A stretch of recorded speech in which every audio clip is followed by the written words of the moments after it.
Welcome back to Arise 360. I'm Kachi Ofia. Now, my guest today, Lateef Adedimeji, a prominent Nigerian actor, filmmaker, is renowned for so many beautiful stories, versatility, compelling performances in Nollywood. I mean, in 2024, he took on the lead role in the epic film Lisabi, The Uprising, and the film basically just delves into the life and legacy of this character, highlighting the pivotal role he played in the liberation of the Egba people from the Oyo Empire. Now, that film premiered September 27, 2024 on Netflix, and now followed by its sequel, A Legend is Born, which is now streaming on Netflix as at today. So let's take a look at that trailer. And if you saw The Uprising, you definitely want to know how that story ends in A Legend is Born. Take a look.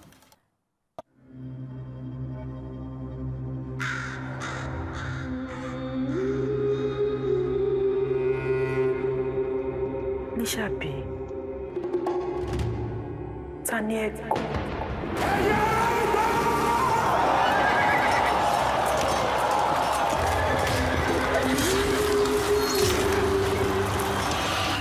Go. I got your way.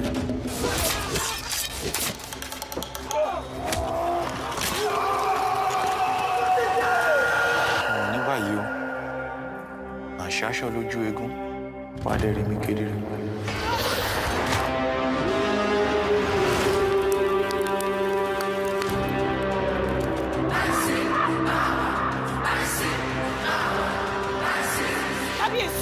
Kábíyèsí, mo rí ìmọ̀.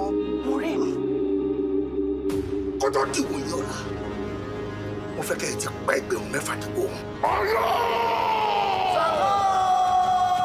Ogun ti yá!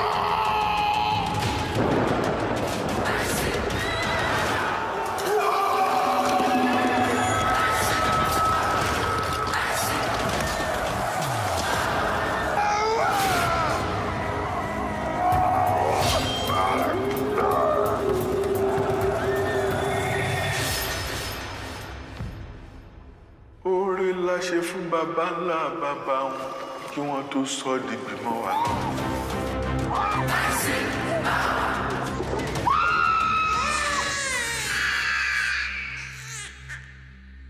Ó ṣe jẹ́ Lisabi nìkan lè ń kí. Torí kìí ṣe Lisabi nìkan ló jagun. A kò fi ṣaṣíwájú wa ni. Méjìlé! Ń fẹ́ bínú. Ká má parọ́, ó ṣinú bí. Gbẹ́ gbogbo ẹnu rẹ̀ sọ̀hún. Gbogbo ọ̀dọ́ pátá ló fọwọ́ sí.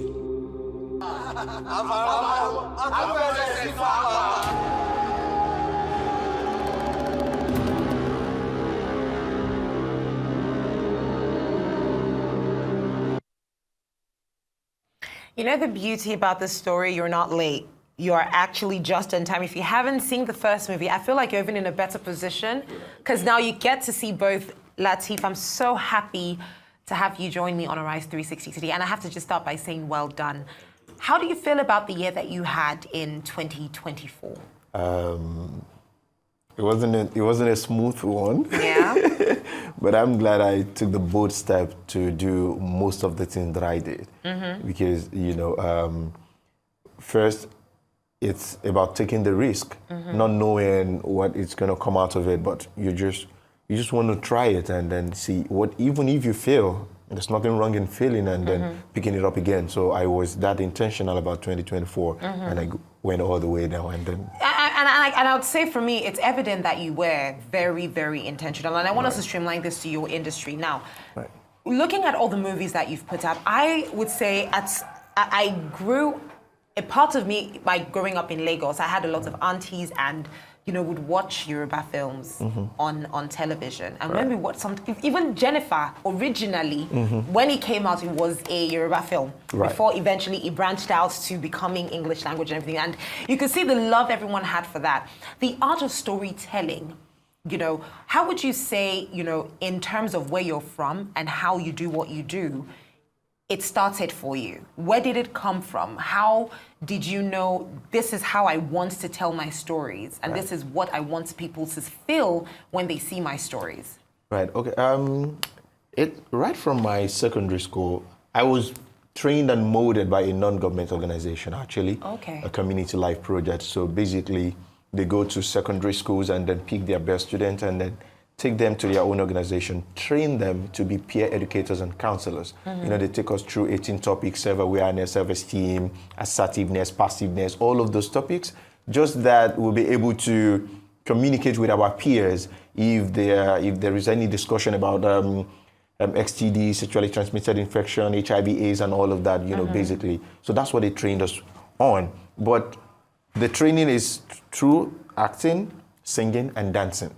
So I'm more of a dancer, I'm more of an actor, and I'm more of a singer. But that part of me is not what a lot of people see. The singing part of me is hidden, and then the dancing part of me is hidden, basically traditional dances and all that. So I learned that way from them. So when I got into the university, I basically replicated their model when I got my own troupe. I didn't study theater art, I studied mass communication. Oh, is it? And I majored in broadcast. So, lovely. But acting has always been what I love to do, and I do not want to have like another certificate in acting. It's an inbuilt talent, so just develop it. So I replicated their model, and then I've always been a fan of tell stories that is touching, tell stories that is relatable, tell stories that when you tell people, having a chit chat, it doesn't touch like when they see it being practicalized in front of them, So I learned that from them, and then my storytelling technique built from there to start telling stories that resonate with the society, resonate with people, that when they are watching it, if it is not happening to them, it's happening to somebody close to them, it's happening to people around them, So. What is it with you and history? Like, when I look at your projects right from time, I feel like everything you're doing now are things that you've always wanted to do. But now you have the reach and the voice, and you're not even, you're like, see, you know what, I was waiting for this. Don't worry, I'm here, it's ready. Basically. What is it with you and history? Why is it so important to you? I think it's one thing that we all have forgotten, and then we need to bring it back. I've come to the realization that if we can embrace the foreign films and how they do their films, and then we constantly do that, then it sticks to our brain. When we eventually wake up from our own slumber here, we've been sleeping all the way, and now we started telling our stories, our cultural stories. I see a lot of people complain that don't kill us with epic films. And that's because we failed right from time in it. If that is what we have fed them with from time, they don't have a choice than to get used to it. But because these people gave us theirs and then we decided to uphold it and forget ours, now it is ours. Now, when we keep telling these stories, you'll get used to it at some point. We need this documentation. If they got their own heroes, we should celebrate our own heroes as well. They fought for us. 17th century, 18th century, we don't know these stories. But if we dig deep, then these Gen Zs should have a sense of belonging. And then everybody give birth to people, to their child outside Nigeria, and they will be there for 20 years, thereabout. We lost them already. Because by the time they come here, there is nothing they want to see. But these, if they meet them, if they meet this documentation of films that we are doing, then they get to have a sense of belonging. They know that this is their roots and this is where they come from. History is so important. We lost it, but we need to bring it back. And I'm such a huge fan of that. And then after I did Anyala, I realized that Anyala was this close. He died, I think, in 1980, thereabout. Yeah. And then when we told the story of Anyala, I see how much connection the story has and the effect of the story on people. Yeah. I told such a brilliant person how to die at this time. Then I realized that it is time to start telling stories of heroes, of people. Whatever it is their mistake, let's tell the people. Whatever it is their success, let's tell the people. Let people learn from those people. And then I felt, if Anyala was this close, then let's tell the story of somebody that is bigger than Anyala. Let's tell the story of the person that even fought for the liberation that Anyala had to be from the Egba people. Let's tell the story and let people see it. And then we started the journey. It wasn't easy. It was tough because to tell biopic story is tough. It's a labor of love. It is, because everybody has stories. Everybody has, one thing to say. No, this is not the way it happened then. This is not the way it happened then. Then you need to listen to everybody and look for how you want to combine it and use the creative license to build it. to the fact that, okay, people can get to see it and love it. You know, I'm a big fan of biopic, and I'll keep telling it. Fiction, anything is acceptable. But in biopics, you have limited creative license. You cannot add too much and go out of the line of the story that you're actually telling, because it happened for real. Yeah. And a lot of people do not even know who Lisabi was. I do not know until I started telling the story as well. So that is important, and I'm a fan of that. So much more biopics that I'm going to tell. You know, I called it a labor of love, and I'll tell you why. How do you juxtapose because this is not even a Nollywood thing, even in Hollywood. When you look at, for instance, this award season that's happening now, and you look at a lot of the films that are being nominated, and then you juxtapose that with how these films either fared in theaters or on streaming, their greatest reward is the award. Right. For instance, you have a film like Emilia Perez, you know, that's currently, you know, or Maria. Those are all films that different biopics on different people, you know, but they didn't do as well as your usual fiction, romance, drama, action, horror. So bringing that back home, doing this biopic stories as a labor of love, what keeps you going consistently? Because you're not, I mean, it's a reality that people need to watch it to understand. So there must be that interest. So people are like, I don't understand. But there are people who will pick that interest, but organically in the industry, people often want to watch the genge action, drama, fiction before the biopic. So what has kept you going in the face of all of that? For me, it's number one is the passion. Yeah. I'm not doing it basically for the money. The money is quite important to continue for continuation. But at least, if this is not making sense to anybody now, I'm sure in another 5-10 years it will begin to make sense to them. It will, and then, you know, and then if at that time is when the reward comes, it's fine, but we'll keep pushing. Because what is important is what we do not appreciate, and then keeping records is what the whites appreciate. They keep records of practically everything. And then these things they use against us. Who owns it? So what is wrong with us? Let's keep doing it. I know everybody won't be able to do it. People come into the industry for different reasons, for different, you know. But I am here because I want to create. I want to create my own industry. I want to create my own style. I want to create my own niche. If you see me that this is the line that I tread, eventually you'll come to terms with me, and you will respect it, and then you will do the needful. Yeah, we'll tell some fictional stories, but I'm such a huge fan of biopic stories. I love it. Now, speaking about you telling other stories, you definitely do. And I think there's a difference between Lateef the actor and Lateef the producer. Right. So am I correct to say that? Is that correct? Because I feel like they're two different people. To be honest, the seriousness that I find when I know, oh, this is a movie that you produced, it blows my mind away. Because then I try to juxtapose that with the man who's making jokes and giving me DK vibes. I'm like, what the hell? Who are these guys? So I feel there's definitely a world of difference between the two. But how do you marry both personalities? Lateef the actor and Lateef the producer. You know.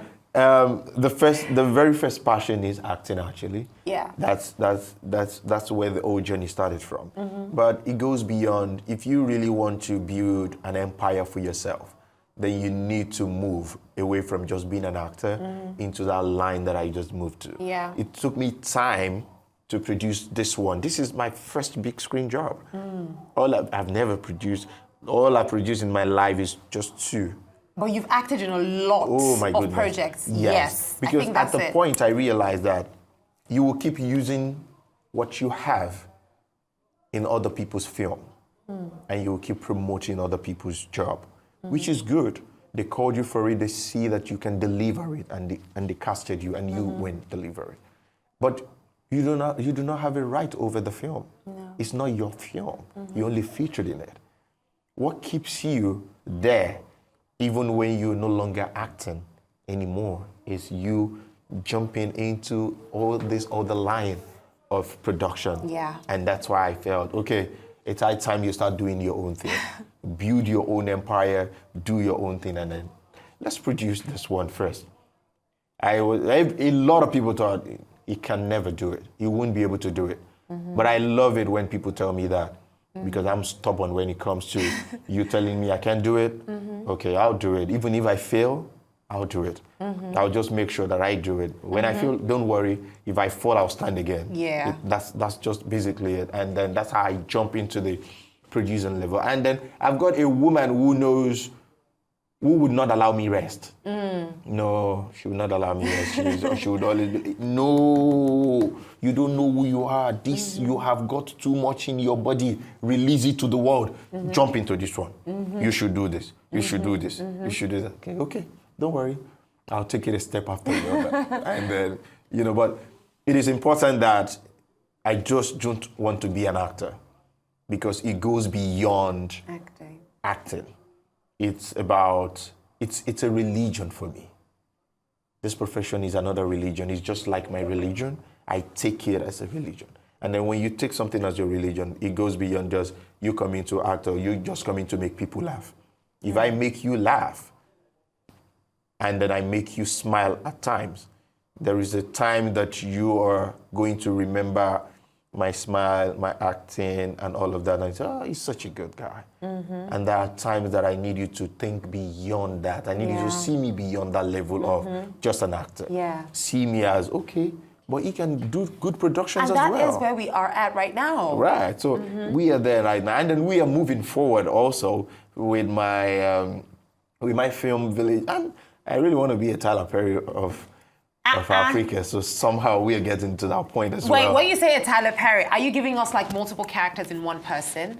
Yeah, I did that. I've done that. I did a one-man, 12-character performance at some point, and then I'm bringing it back again. Okay. So I'm still going to do it maybe. In a film, in a series, in a play? It was stage. Okay. That I can imagine. Right, I did that on stage. But in a film, it's coming. In a film, I've done just two parts. I played a double character. I played a twin, and I did the both together. And that's my second Yoruba film that I produced, and some other ones coming up. Now, looking at where we are now, there's so much that happened last year. I think last year was a great year for filmmakers. I mean, irrespective of whatever may have happened, for both Nollywood filmmakers that are putting on streaming, going to theaters, going on YouTube, it was a fantastic year.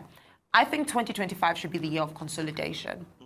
So looking at the mistakes that, have been made, conversations that have been had, what do you think we should go into 2025 with in terms of our plan, not to film now, but you see that execution, that part where you've finished producing the film, you've shot it and everything, now you want to distribute.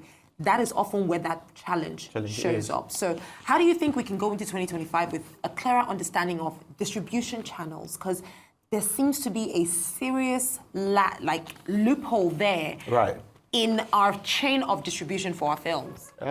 We need to, as a Nigerian film industry, we really need to sit. There's nothing wrong with us having our own platform.